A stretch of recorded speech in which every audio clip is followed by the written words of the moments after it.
The morning the Farm Service Agency appraiser told Vera Holcomb her orchard was economically dead, she was standing knee-deep in snow with pruning shears, grafting 40-year-old wood onto rootstock everyone said was worthless. "Ma'am, I'm just telling you what the numbers say." The appraiser, young enough to be her grandson, tapped his tablet. "These trees haven't produced commercial-grade fruit in 6 years. The land value for development is 3 times what you'd get trying to rehab this operation." Vera looked past him at the gnarled apple trees marching up the hillside, 200 Winesap, Arkansas Black, and Roxbury russet trees her grandfather had planted in 1952.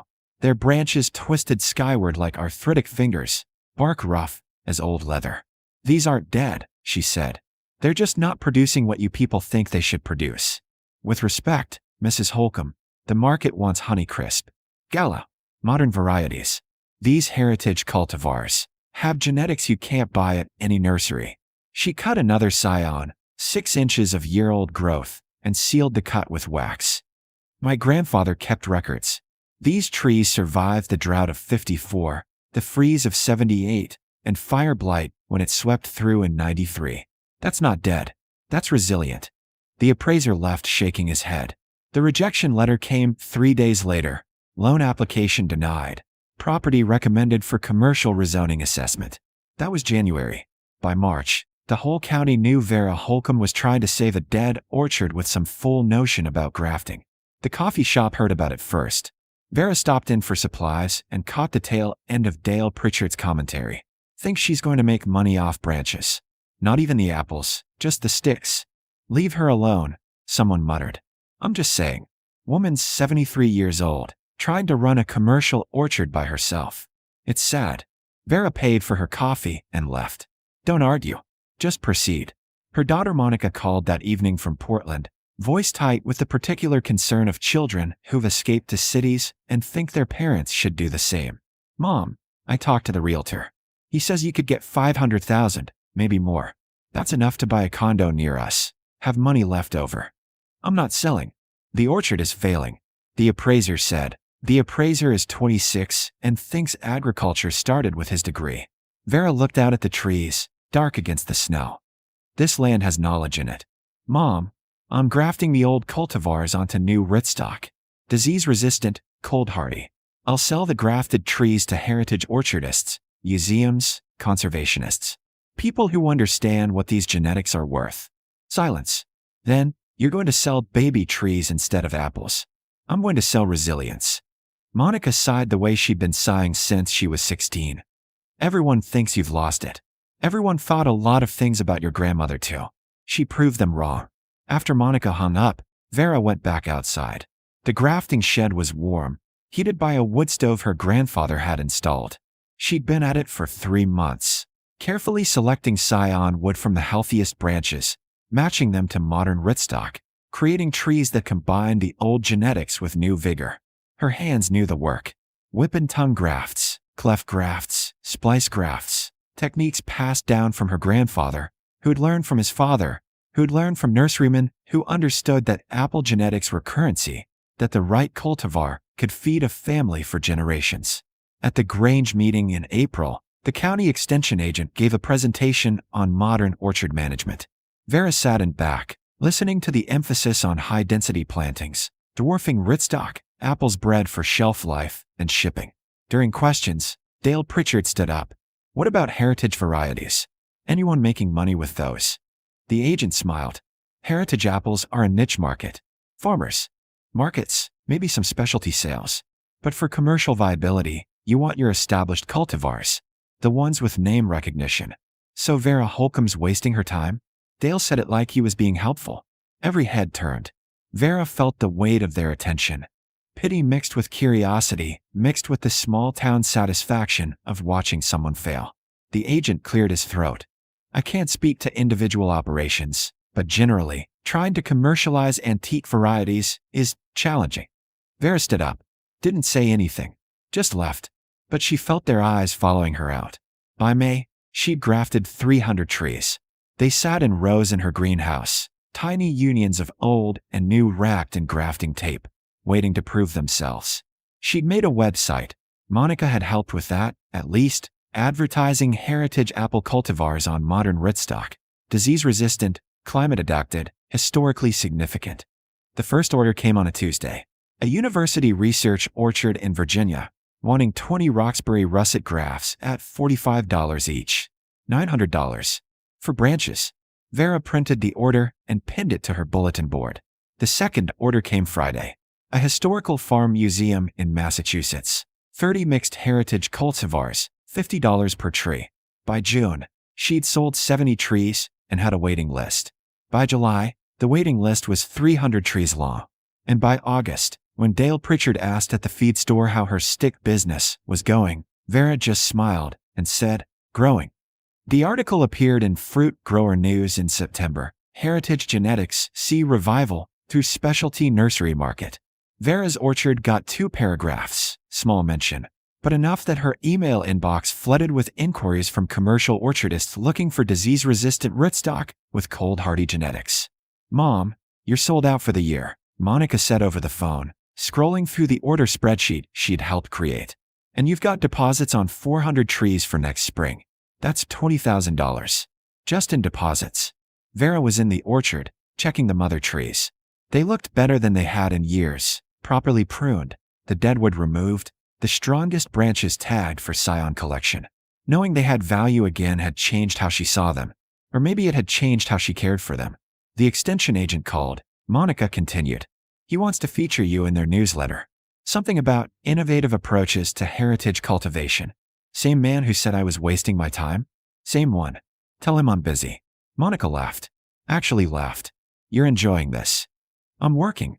But she was enjoying it a little. The quiet vindication of watching the numbers shift, watching people who dismissed her start paying attention.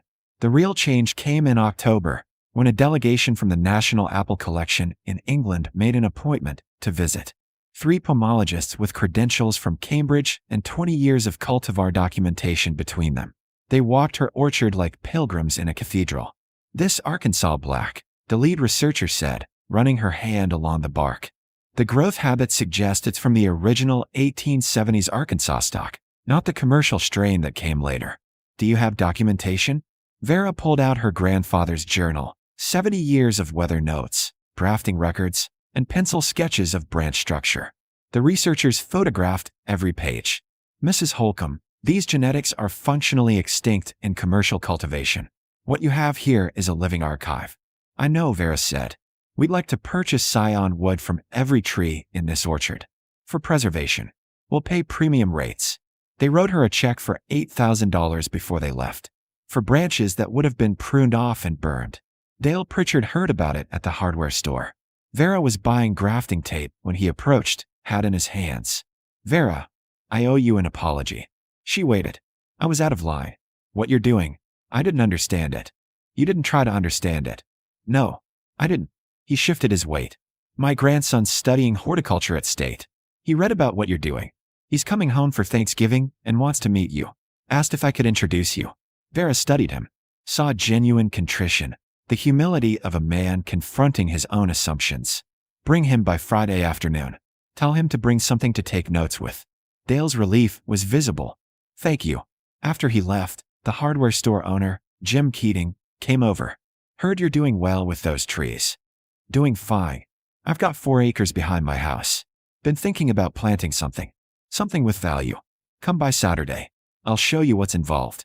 It's not too late to start." "Jim, every orchard started with someone planting the first tree. It's never too late." By November, Vera had 6 farmers attending her weekend workshops, hands-on grafting demonstrations in her shed, teaching the techniques her grandfather had taught her. They paid $50 each for a 4-hour session. They left with grafted trees and the knowledge to propagate their own. The Farm Service Agency appraiser came back in December. Different person this time, older, carrying a folder thick with documentation. "Mrs. Holcomb, we're reviewing your application status. Given your current revenue stream and the documented market demand for your product, we'd like to reconsider the loan decision." Vera was waxing grafts, her hands moving with practiced efficiency. "I don't need your loan anymore. Ma'am, with proper financing, you could expand operations. We're prepared to offer favorable terms. I'm 73 years old. I'm not expanding. I'm maintaining." Teaching. Preserving what needs preserving. But the economic potential isn't why I'm doing this. She looked at him. I'm doing this because these trees carry genetics that might save orchards when the climate shifts another 2 degrees. When the diseases we can't predict yet show up. When the commercial cultivars everyone thinks are so valuable prove they're fragile. That's the economic potential. But it's measured in decades, not quarterly returns. He left looking thoughtful. The rejection of his offer felt better than any loan approval would have. Monica came home for Christmas, first time in 3 years. She walked the orchard with Vera on Christmas Eve, snow crunching under their boots. It's beautiful, Monica said. I forgot how beautiful it was. It's the same orchard you couldn't wait to leave. No, it's not. Monica touched one of the grafted trees, now 18 months old, strong and healthy in its grow back. You changed it. Where you revealed what it always was. They stood in the cold, surrounded by trees that had been written off, and Vera felt her daughter's understanding finally arrive. The spring brought something unexpected, a request from the Seed Savers Exchange to include Vera's orchard in their National Registry of Genetic Preservation Sites. With it came a small grant and recognition as a stewarding member. Her trees now part of a network protecting agricultural biodiversity. Mom, they want you to speak at their conference in July, Monica said. She'd taken a leave from her job, moved back to help manage the operation that had grown beyond what one person could handle. Iowa, 3 days. They'll cover everything. Vera was in the greenhouse, checking the year's grafts. 2,000 trees this time, orders from 14 states and 3 countries. The shipping logistics alone required Monica's spreadsheet skills. I'm not a speaker. You're exactly what they need. A practitioner. Someone who's actually doing the work. Then they should come here. See the work where it happens. Monica smiled. What if they did? What if we hosted a field day? Invited the people on the waiting list, the researchers, the farmers who want to learn. Vera considered this. The orchard could hold 100 people easily. The equipment shed could be set up for demonstrations. It would be work, but good work. The kind her grandfather would have approved. All right, June. Before the summer heat. They sent out invitations in April. By May, they had 73 confirmed attendees, from graduate students to retired orchardists, from museum curators to young farmers looking for alternatives to industrial agriculture. Dale Pritchard's grandson, Marcus, had been coming every weekend since January, learning to graft. He'd started a heritage orchard on his family's land. 20 trees so far, room for 100 more. I'm using your model, he told Vera. Selling grafted trees, not fruit. At least for the first 5 years. Build the genetics bank, then decide about production. Smart, Vera said. You're thinking in decades. You taught me that. The field day arrived with perfect weather, clear sky, temperature in the 70s, the orchard in full bloom. White and pink blossoms covered every tree, the air sweet with promise. Vera stood on the equipment shed loading dock, looking at the crowd gathered in her orchard.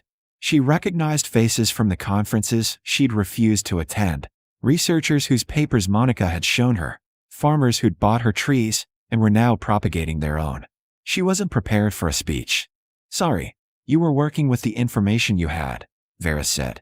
Now you have different information. Would you consider co-teaching a workshop? Through the extension office? We could reach more farmers. Vera looked at Monica, who nodded. All right, but we do it here. People need to see the trees. By evening, when the last visitor left, Vera was exhausted but satisfied. She walked the orchard alone, touching the bark of her grandfather's trees, checking the grafts on the young stock.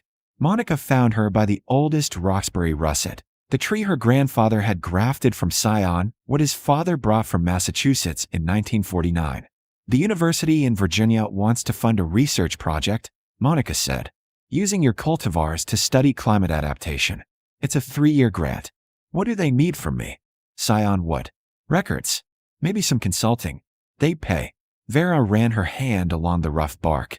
This tree had genetics that went back 200 years, maybe more. Genetics that had survived droughts, freezes, diseases, and the slow erosion of commercial disinterest. Tell them yes. But the grafting happens here. I want to teach their students how it's done. You're building something bigger than an orchard, you know. I'm just maintaining what my grandfather built and teaching people why it matters. They stood in the twilight, surrounded by trees that were no longer economically dead, but economically essential. The apples, when they came, would still be heritage fruit, too tart for most markets, too complex for simple tastes.